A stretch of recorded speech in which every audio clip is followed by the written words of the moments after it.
하나님께서 당대 완전한 자였던 이 노아에게 이 하나님께서는 큰 배를 만들라라고 이렇게 말씀해 주셨습니다. 그것도 아주 큰 배를 만들라라고 하셨죠. 사막 지역에서 배를 만들라고 하는 것은 말도 안 되는 이야기다라고 이렇게 흔히 기억하게 됩니다.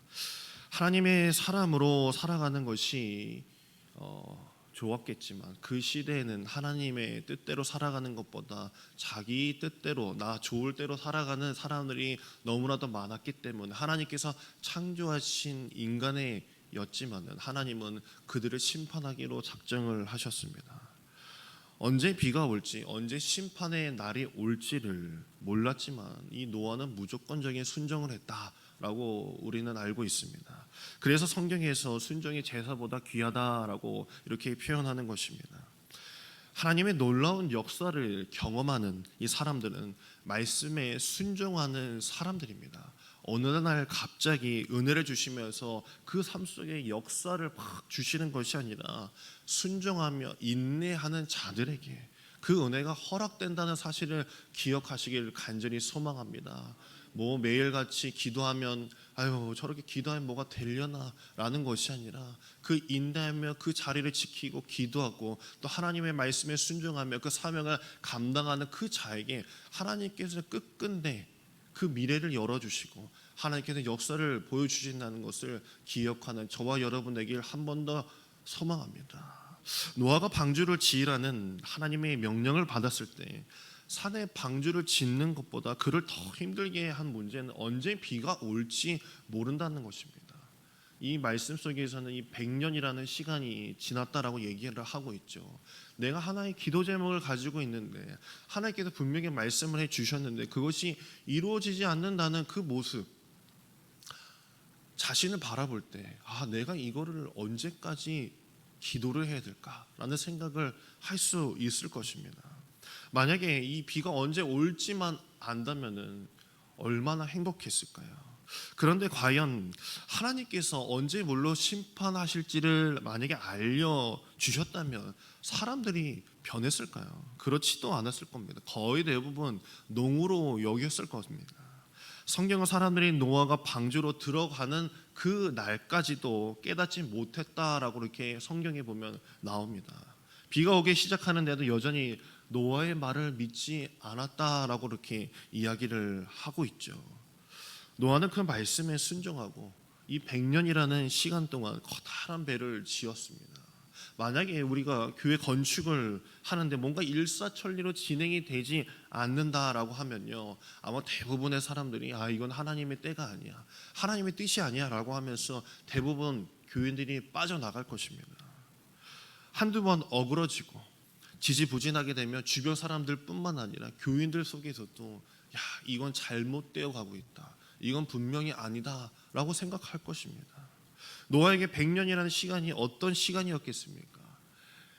배 크기를 떠나서 10년마다 아니 1년마다 그것을 다 끝내버릴까? 아니야, 10년이면 다 끝낼 일인데 내가 왜 이걸 100년 동안이나 짓고 있는 것이지? 라고 생각하지 않았겠습니까? 하나님께서는 이 100년이라는 시간 동안 한마디도 하시지 않습니다. 노아야, 때가 되면 된다, 힘을 내라 라고 말씀해 주시지도 않습니다. 이 노아 입장에서는 아주 미칠 노릇이죠.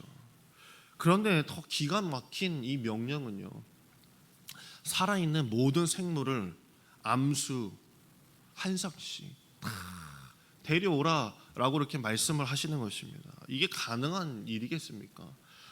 여러분 혹시 쥐 잡아 보셨습니까? 쥐 잡는 거 쉽지 않습니다. 저희 교회도 쥐가 뭐 한두 마리 있긴 하지만 그거 못 잡습니다. 그거 한번 잡으려고 하면은 몇 명이 달라붙어야 되는지 몰라요.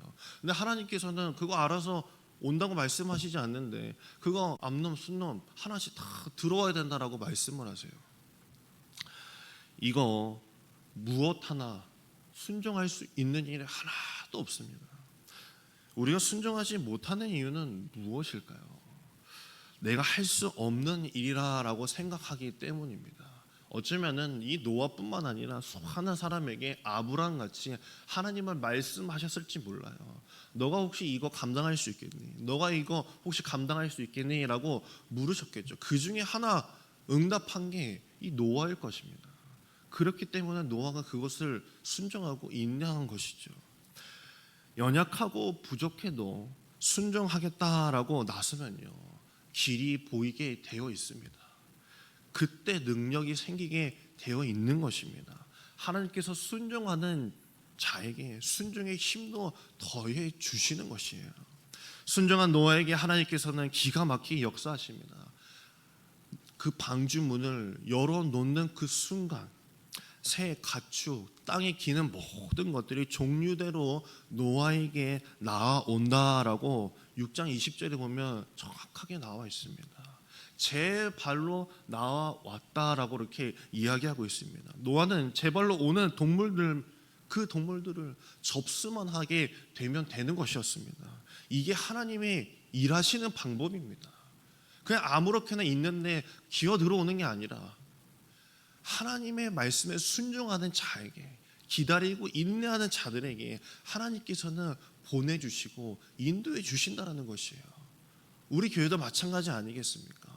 우리가 늘 기도하며 하나님의 말씀에 순종하고 주님의 사명을 감당하고 준비된 그 교회에게 하나님께서는 새 생명을, 많은 영혼들을 보내주신다는 거예요. 우리가 뭐 어디서 끌어오겠습니까? 저희가 뭐 교육자들이 전도하고 전도 특공대가 전도한다고 해서 그 사람들이 들어오는 거 한 번도 못 봤어요. 하지만 하나님께서는 하나하나 보내주시는 것, 그것이 하나님께서 순종하는 자에게 역사하시는 길이라는 것이죠. 필립 브룩스라는 사람이 이렇게 이야기했죠. 능력에 맞는 일을 구하지 마라. 일에 맞는 능력은 하나님께서 주신다라고 말씀해 주십니다. 사명에 집중할 때 그러면 능력 주시게 되어 있다라는 것이에요. 사람들도 제 발로 걸어 들어오게 된다는 사실입니다. 오늘 이 시간 나와 있는 저와 여러분은 순종하기를 결심해 보시길 간절히 소망합니다. 그러면 어디에 왔든지 무엇을 하든지 저 사람들이 올 수 있을까 모르겠지만 제 발로 모여들게 되는 것, 그것이 하나님께서 역사하시는 교회의 모습이 될 줄 믿습니다. 하나님께서는 분명히 방주로 모아주셨습니다. 우리들에게도 순종하기 어려운 것들을 자꾸만 들려주시고 말씀하실 때가 있을지 모릅니다. 그때의 방법은 모를지라도 분명히 하나님께서 방주로 오게 하신 것처럼 분명히 주님은 우리 교회를 통하여서 이루어 주실 줄 간절히 소망합니다. 노아는 방주를 지으라는 말씀에 순종하고 다 지었습니다. 그러나 한 가지 더 의아한 것이 있다라고 한다면 모두가 다 알다시피 배의 방향을 잡는 키가 없다라는 것이에요. 뭐 운전대가 없다라는 사실이죠. 노아가 뱃사람이 아니라고 해서, 사막에 사는 사람이라고 해서 아유 넌 모르니까 이런 건 필요 없겠지 하고 해서 빼신 것이 결코 아닐 것입니다. 제가 어렸을 때 이 묵호, 이 바닷가에 살았기 때문에 이 항구에서 울릉도 가는 배가 있었습니다. 이 노선이 하나 있었어요. 저는 처음이자 마지막으로 배를 타본 적이 있어요. 좀 뭐 그렇게 큰 배는 아니지만 이 뭐라 그럴까요? 회리오라는 이 뭐라고 그러지? 이 그냥 왔다 갔다 하는 여객선 정도, 한 100여 명, 200명 그 정도의 여객선입니다. 근데 갈 때는 날씨가 참 좋았는데 울릉도 가는 한 절반쯤 갔을까요? 정말 하늘 봤다가 바다 봤다가 하늘 봤다가 바다 봤다가 하는 그 정도의 파도를 만나서 이 온 여객선에 이제 화장실마다 막 토가 막 넘치고 뭐 사람들이 진짜 아 죽었구나 하는 그럴 정도의 파도를 만난 적이 있습니다. 아 이게 죽는 거구나 라고 할 정도로. 그래서 저는 그 후로 배를 타지 않습니다. 정말 큰 어려움을 겪은 적이 있어요. 사람이 손쓸 수 없는 영역이 있지만 또 그렇지 못하는 영역이 있습니다. 노아의 방주도 키가 없다는 것은 그 배는 사람의 손으로 시작된 것이 아니라는 뜻을 이야기해주고 있는 것입니다. 출애굽기 2장에서도 보게 되면 모세 어머니 이 요게벳은 아들을 나일강에 던지게 됩니다. 이 갈대 상자에 역청을 발라서 던졌다라고 이렇게 이야기하고 있죠. 자녀를 이 어머니가 자신의 손으로 떠나보내야 하는 이 심정이 얼마나 슬펐겠습니까? 하염없이 웃고 있는 아이를 보낸다라는 것은 아마 상상하기 어려울 그런 심정일 것입니다. 자신의 능력으로 살릴 수 없는 이 아기를 보내며 아마 그 어머니는 하나님께서 그를 인도하시기를 간절히 기도하지 않았겠습니까? 신기하게도 그 상자는 이 바로의 딸에게 흘러갔다라고 성경에는 기록되어 있어요. 어쨌든 이 갈대 상자의 히브리 원어는 이 테바라고 이렇게 이야기할 수 있어요. 그 갈대 상자 테바라고 있습니다. 이 테바라는 이 히브리 이 원은 노아 홍수 사건에서 이 방주라는 이 히브리어 어원하고 똑같아요. 테바, 이 방주라고 읽습니다. 커다란 방주도 갈대 상자도 모두 동력이 없는, 키가 없는 그런 똑같은 것이에요. 이 요게벳의 손에 들려있던 이 갈대 상자와 그리고 하나님의 손에 들려있던 이 방주와 똑같은 것이죠. 그리고 또한 이 시기 우리의 세대 속에서 하나님께서 지으신 이 우리 교회, 이 테바 하나님의 교회, 이것 또한 똑같은 것입니다. 우리에게는 어디로 갈 수 있는 키가 없습니다. 어디 우리에게 보여지고 있습니까? 하나님께서 명확하게 보여주시는 것이 있습니까? 절대 없습니다. 하지만 우리가 이 시간, 이 새벽에 기도하고 인내하는 이유는요, 하나님께서 분명히 우리를 인도하신다는 것을 믿고 있기 때문에 이 교회 안에 들어와 있는 모든 사람들이 하나님의 말씀에 순종하고 나아가고 있는 것입니다. 아직도 내 인생을 마치 내 것이냐, 내 마음대로 움직이는 분이 계십니까? 어쩌면 내 인생 내 마음대로 할 수 있다라고 하면 분명히 낙심하고 꼬꾸라질 때가 분명히 있습니다. 이제는 내 길을 내려놓을 때가 있어야 된다는 것이에요. 그리고 성령님이 이끄시는 대로 우리의 삶을 온전히 맡겨야 할 것이에요. 노아의 방주에 키가 없었듯이 나의 인생에 배에 키를 내려놓고 주님이 이끄시는 대로 순종하며 살아가는 믿음의 저와 여러분 되길 간절히 소망합니다. 과감히 나를 하나님의 역사에 던지시길 바랍니다. 그 배가 어디로 갈지 어떻게 알겠습니까? 우리 교회가 어디로 갈지 어떻게 알겠습니까? 하지만 하나님께서 순종하는 자들에게 그 끝내 믿음의 결실을 맺게 하시는 것이고 하나님의 역사를 바라볼 수 있도록 주님께서 은혜 베풀어 주신다는 사실을 잊지 않기를 간절히 소망합니다. 사명이 주어지면 과감히 감당하시기를 간절히 소망합니다. 능력과 사람은요 2차적인 문제예요. 나의 소관이 아닌 것입니다. 필요한 것을 공급하시는 하나님께서 일하시는 것이에요. 일일이 찾아다니지 않아도 재벌로 들어오게 되는 것, 그것이 하나님이 일하시는 방법입니다. 우리의 생각으로 어찌 하나님의 일을 감당할 수 있고 헤아릴 수 있겠습니까?